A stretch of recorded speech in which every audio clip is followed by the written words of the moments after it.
So ang sign niyan kapag palitin na siya, nag-iingay siya kapag dumaan siya sa lubak. Yan, ganyan. Pag dumaan niya sa lubak, maingay yan kasi sira na yung inner tie rod mo, yung rack end. Yan guys, sira na siya.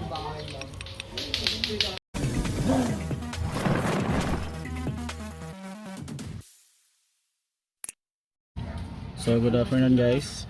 So for today magpapalit tayo ng inner tie rod or rack end. Yan. So ang sign niyan kapag palitin na siya, nag-iingay siya kapag dumaan siya sa lubak. Yan, ganyan. Pag dumaan niya sa lubak, maingay yan kasi sira na yung inner tie rod mo, yung rack end. So pag tanggal naman nito, pag magpapalit kayo nito, halos paras lang yan kahit anong sasakyan. Patanggalin nyo muna tong outer tie rod, tanggalin nyo tong bolt para ma-access natin to, tapos patanggal natin yun. So paras lang sa kahit anong sasakyan yung procedure. Ang pinagkaiba lang yan yung way ng pagtanggal. Kasi katulad nito Vios, Batman, actually lahat ng Vios napakasikip. So pag napansin nyo, napakasikip niyan, hindi niya mapasukan kahit anong tools, hindi basta-basta makapasok niyan, kaya mahirap siyang tanggalin. So sa Vios usually merong ginagawa special tool. Yan, talagang gawa yan 30mm na open, tapos pinalagyan lang ng adapter yan sa ibabaw. So ang ginawa ko dyan, pinutol ko, tapos grinder ko rito, tapos sinalpa ko to, tapos pinawelding ko yan. Kasi kapag wala kang ganito, napakahirap tanggalin yan. Pero sa ibang sasakyan madali lang kasi madali ma-access. For example sa Avanza, nasa harap kasi siya, so kahit na adjustable wrench or katala lang yung gamitin, pwede. Pero ito talaga mahirap siya, kailangan may special tool ka. Unless babaklasin mo yung babaklasin itong suspension arm, pwede yan, which is masyado matrabaho. So before tayo mag-proceed guys, tuturuan ko muna kayo ng tip para hindi na kayo kailangan mag-align pagka nagpapalit kayo nito. Kasi actually guys, pag hindi nyo ito ginawa automatic, after nyo magpapalit nito, tie rod or yung rack end, automatic papa-align nyo yan. So ibibigay sa inyo yung tip para hindi na kayo magpa-align, kasi sayang din, magkano rin ang gastos nun. Ngayon kung halimbawa na ikabit ng hindi naka-align, may manual, may video ako ng manual alignment, pwede nyo namang sundin. So usually guys, kapag papalitan nyo ito lang, normally iisang size nito, nagkaroon ng problema minsan dito sa rack end, hindi siya nagpapantay. Pero ito isa ang size nito. So ang gagawin nyo dyan, para hindi na kayo magpa-align, lagyan nyo ng tanda ito. Itong sukat na to. Usually ang ginagawa yan guys, yung dulo ng rack end, susukatin nyo hanggang dito. Kung may metro kayo o kaya ruler, susukatin nyo yan hanggang dito. Doon tsaka dito. Yan yung magiging guide nyo kapag ikinabit nyo na tong bagong tie rod, kung ito yung papalitan nyo. So kapag buo naman na papalitan nyo, napakasimple lang nun. Kung buo, wag nyo tatanggalin ito, wag nyo luluwagan to, tanggalin nyo yun, rack end, tapos assemble nyo yung bago, pagpantayin nyo lang siya. Kung ano yung haba nito, tsaka pagpantayin nyo lang dun sa bago, ikabit nyo, naka-align na yun.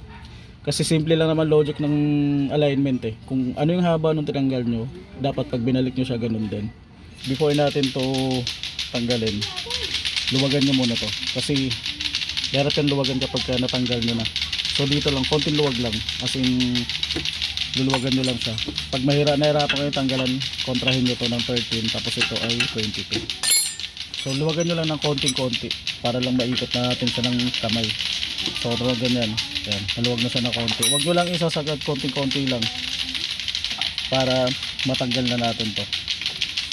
Ako ginagamit ako sa para mas mabilis, pero kung sakit. Ayan. Tapos pupukin nyo lang to.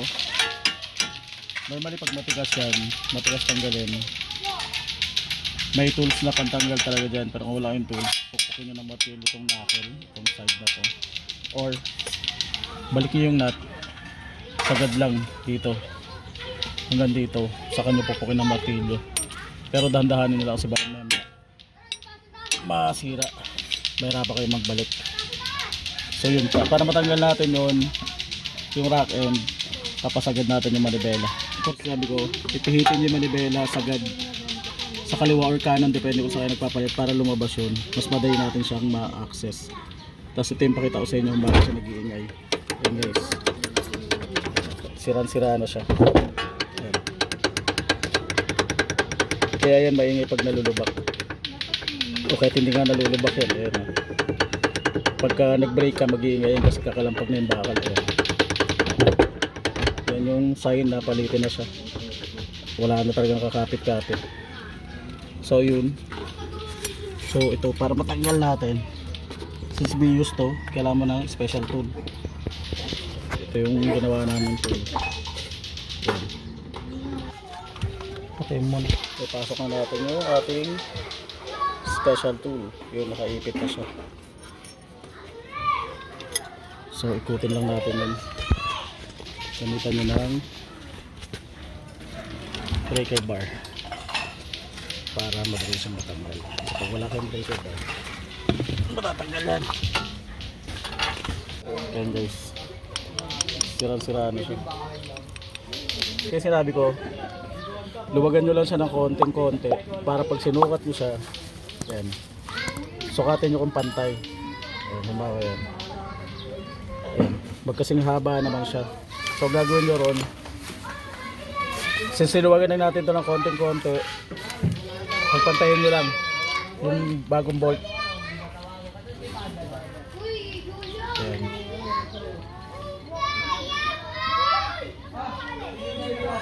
Ayan. Kung gusto nyo naman ng sigurado, sukatin nyo na lang mula rito hanggang dito, sukatin nyo. Pero okay naman yan, ganyan. Pagpantayin nyo lang para hindi na kayo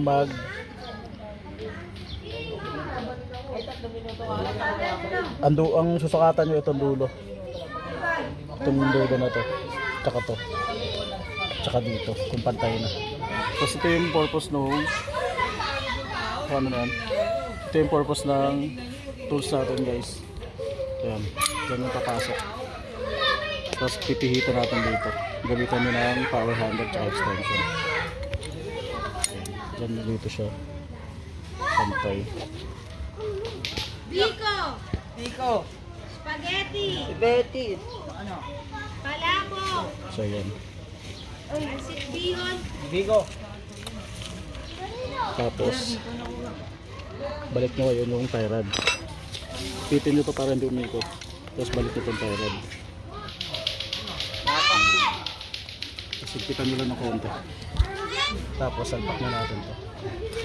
Sa pagkabit guys, napakadali lang, mahirap talaga rito yung magtanggal. Yun na yun guys, ayun o, yung dulo nito yun, may butas yun doon, may nut, may thread, pasok nyo lang yun doon. Yan lang natin siya.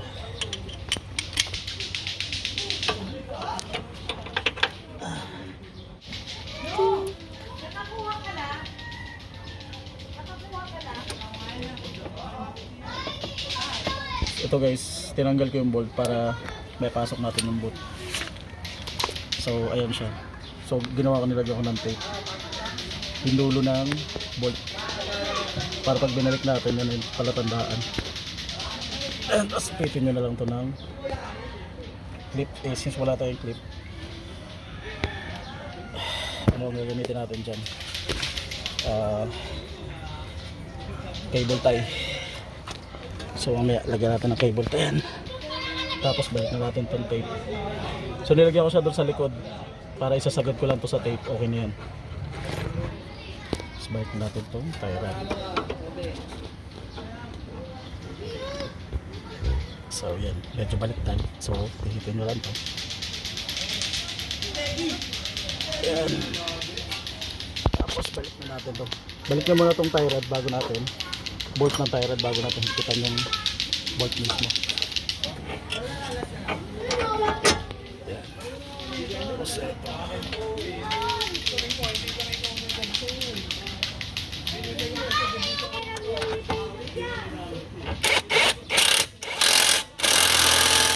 Tapos saka natin ito higpitan.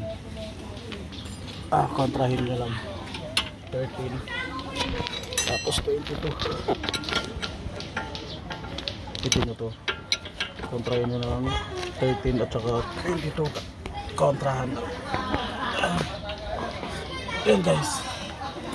So tapos na tayo. Ganun lang siya kadali. Meron pang talaga tanggalin yung tie rod. Yung rack end. Pero pagkabit niya madali. So yun lang guys. I hope may natutunan kayo. Maraming salamat. And please don't forget to like the video, subscribe, and hit the notification bell. God bless.